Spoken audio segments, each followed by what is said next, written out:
Tesla versus Panasonic Toyota. This is the question of how this is all going to work out as we move into the future. This is Greg for Teslafaninsight. Thanks once again for joining us. If this is your first time on our channel, welcome. If you're a repeat visitor, welcome back. Our show focus today is sort of on the relationship between Panasonic, Tesla, and Toyota. We wanted to also thank our Patreon subscribers as well as our subscribers in general.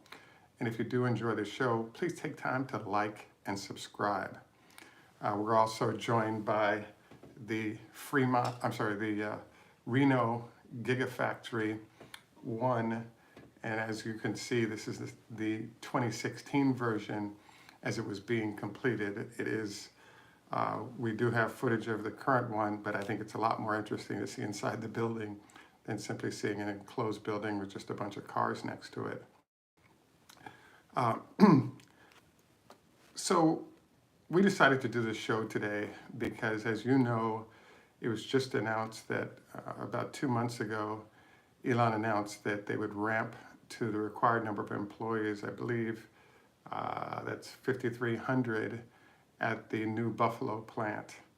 About a month later, which is maybe 3 weeks ago, it was announced by Panasonic that they would be withdrawing from their work that they were doing at that factory.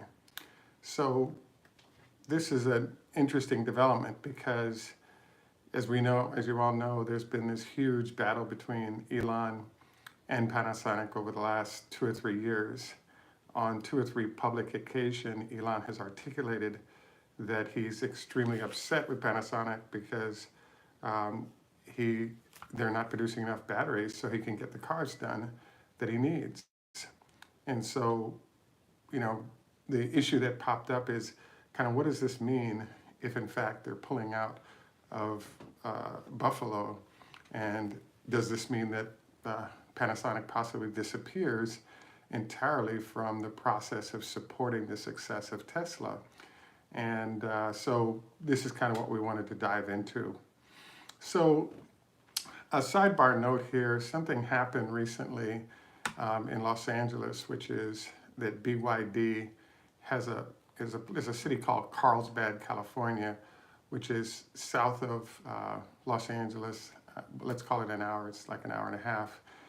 And BYD has built a bus plant there, and they're basically building the buses in China and assembling them in the United States.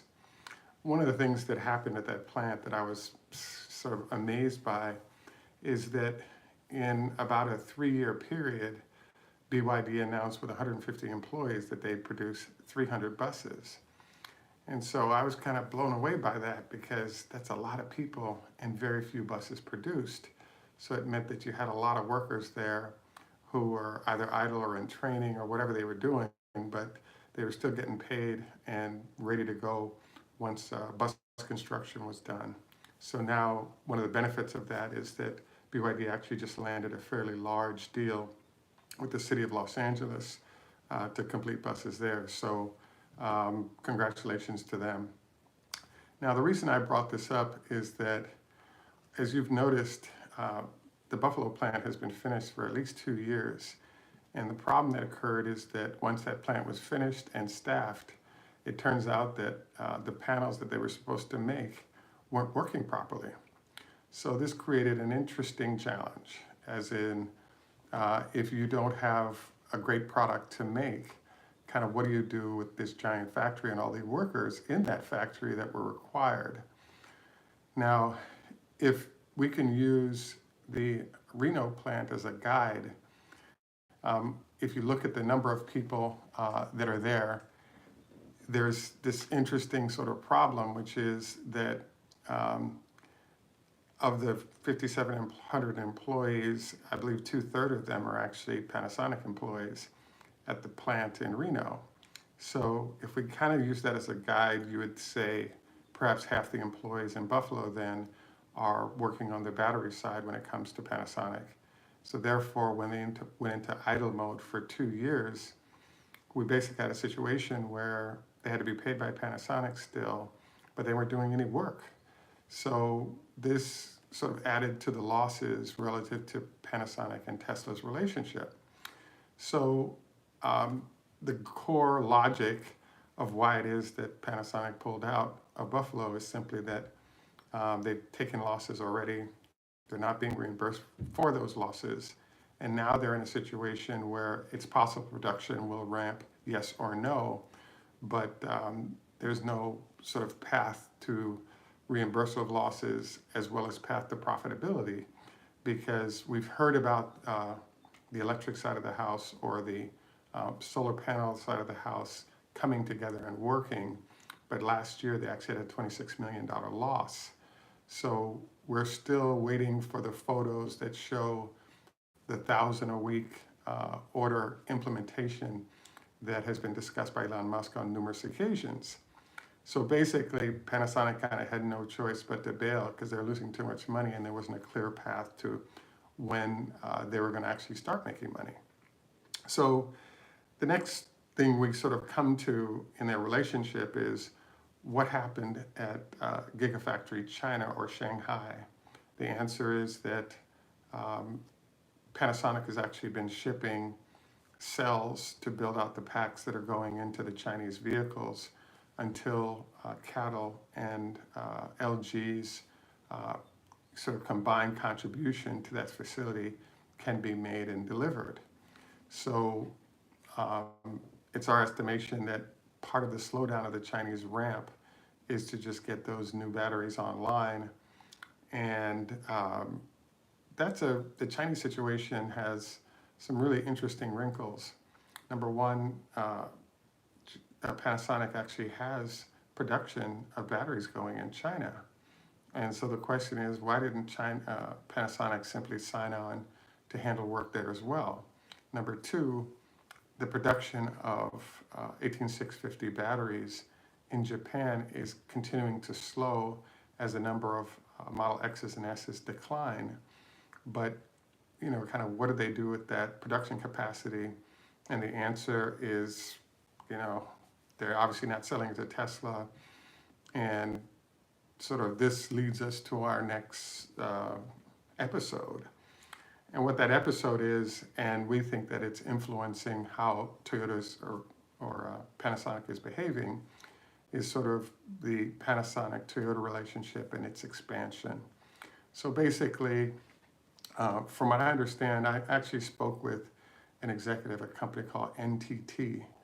And right now, Toyota, Panasonic, and about 10 other Japanese companies actually moved their operations out of Greater Los Angeles, and they all moved to a place or an area called Plano, Texas. So one of the processes of the Japanese is, I want to say it's a chiibo is the word that comes to mind, but in essence what you have happening is companies have long-standing relationships and sort of interlocking boards and all those things. And so you have a situation where Japan Inc., or in this case Panasonic and Toyota have been kind of business partners for the last 50 years. When Tesla decided to go electric batteries and Toyota decided to go towards nitrogen, there was still a relationship that was going on when it came to the hybrid batteries that were going into Toyota vehicles. So the relationship really never ended. And now that Toyota has decided that they're going to go heavily towards electric, it's actually creating a real interesting question as to which partner should Panasonic go with. So I want to throw in another detail point. We have for our Patreon subscribers only right now, we actually have an interview that we did with Sandy Munro. We'll have it for broader availability later on in this week or early next week. But we asked him, kind of why it was that we weren't seeing LG produce batteries that were comparable in style to what Tesla was doing. And one of his responses quickly was, well, I don't know. Perhaps they don't have Panasonic's production in which to get that battery done. And I was kind of surprised by his comment, given that um, in theory, Tesla's batteries have been reverse engineered already, and therefore, other entities should be able to produce it and get it out there on a regular basis. And so I thought it was an interesting comment, because if he's right, the fact that Tesla has the Panasonic relationship is a big deal, especially right now where scale battery production is very hard to find. So we have a very interesting pie that we're baking here. Panasonic has decided to go electric. Now that they're going electric, their longtime partner, Panasonic, they're going to go with them. You now have the situation where they're Tesla's primary producer of batteries. And sort of the question that pops up is, what's going to happen in the future? Excellent question.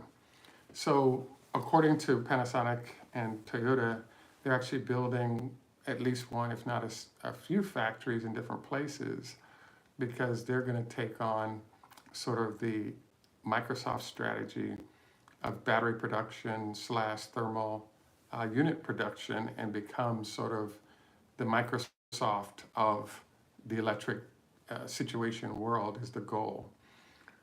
Tesla will remain somewhat the Apple of the world, because they're sort of concentrated their own production facilities. Nobody gets in. They do a great job. They're sort of leading the curve. So we're kind of moving into a very interesting how battle lines are going to be laid out going forward. And it's, I'd like to say I know exactly how it's going to play out, but the truth is I don't know. Good question you're asking, which is, why didn't Panasonic just produce the batteries for Tesla in China as well? And certainly I think that the relationship with Panasonic, or with Toyota, affected that. But I also think that there's a challenge with concentration. There's a rule in business that says anytime one customer is more than 50% of your business, you're now a subsidiary of that customer. You're no longer on your own. And so I would argue here that one of the challenges right now for Toyota is, as you have Model Y come in and that factory keeps ramping production to meet the demand for all the vehicles that Tesla is producing, you kind of have a situation where your concentration on one customer could get large enough that if that customer has a problem or decides to make a move, they could potentially jeopardize the future of Panasonic. So by diversifying across a couple of large customers, it's a good business practice for Panasonic, but it really doesn't fit the personality of Elon Musk, where he likes to control certain key points of input. And because batteries represent 50% of all they're doing, when Tesla stock price recovers, not say if, would not be surprised to see Elon try to make some kind of move to buy Panasonic and ditch Toyota as a supplier. So we'll see if that occurs. Another sort of future question is, what's going to happen with production of the Semi, the Cybertruck, and the Roadster relative to batteries? If in fact Elon's boast of the fact that the Model Y will be the highest selling vehicle ever for Tesla, and in essence outsell everything combined, that's a lot of vehicles. And I think that as we head into the earnings period, we're looking forward to some really interesting answers relative to, what's the revenue number for all the Model Ys that are going out? How much does their increase of, per vehicle revenue and profit impact the bottom line of Tesla? And how many of those vehicles can they produce? And one of the hidden secrets right now is that we don't necessarily have the full production capability of the Fremont factory, because they just built a new line at the factory to help with the production of the Model Y. So if in fact that new production line does what Elon likes to do, which is sort of double production that's coming down those lines on a regular basis, I would say that we add some nice profit numbers and revenue numbers and capability to deliver.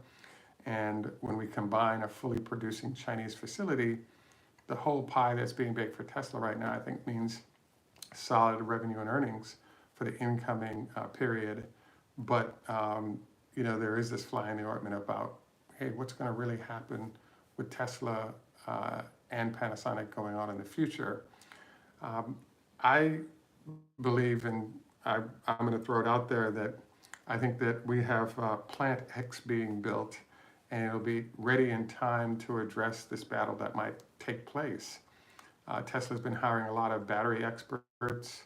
Many of the viewers on our channel have been talking about the Maxwell and other acquisition impact on Tesla. And so we think someplace in Boulder, Colorado, or it's going to be hopefully someplace that's easy to get supplies from by Tesla. We expect there to be a new factory that pops up that's able to produce kind of specialty batteries for Tesla / small volumes for maybe the smaller run vehicles that are coming off, especially the Roadster, because now you can deliver other properties to the battery that make it effective. So we're kind of looking forward to seeing what happens with this. So in general, we're pleased to see that Panasonic is still part of the team and that they're doing well in terms of ramping to help make sure the Model Y is a success. They've also been sort of ramping to help out with the early days in China. So the partnership kind of seems to work there.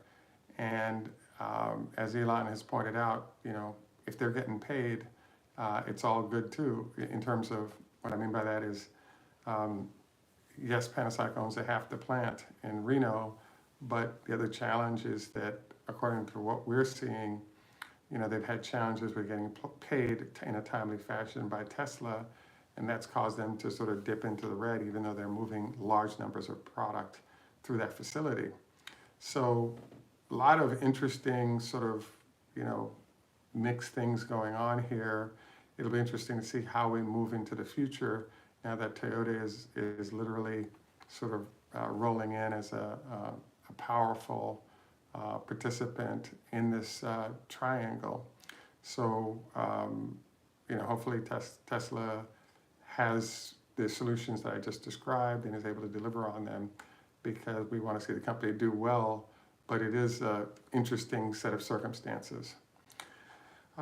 Quick final note here, Tesla stock was down initially, then up $70, and I haven't checked in the last couple of minutes, but we definitely are expecting, as we close out the quarter, for those numbers, the quarterly numbers, to big time influence how Tesla's doing, and we'll definitely keep you abreast of that. I also wanted to note to you guys that for those who are Patreon subscribers, there's a lot of new material that we're providing there. Wow, Tesla's back to 427, but they're as high as 470. So I wanted to note that the Patreon folks have been able to see videos early in terms of material that we have on hand, as well as other unique elements, including sort of trade blasts that have been helpful in terms of managing a portfolio relative to Tesla shares and their activity. And so we look forward to sort of providing more resources to those folks. And so I'd highly encourage you to consider a Patreon participation if you'd like to get more shows and better shows for managing your portfolio, especially in a very challenging space like this when it comes to the markets. At any rate, I want to thank all of you for joining us. Let me see. It says folks are looking to buy some shares in that 400 range. I would say that I'm sort of forecasting a 350 number for Tesla, and then it sort of slams back upward from there is sort of generally what we're targeting, but we shall see how this plays out. At any rate, I will definitely take questions at the end of the show, and we'll work on pasting those comments that have been made in so that we can add that to the conversation as well. We look forward to next time that we get a chance to chat. Just a reminder, don't forget your 25 leg lifts a day to help with strengthening the knees and sort of knee muscles or thigh muscles. Also wanted to encourage you to consider the 5-2 or another diet to help with mental health facilities.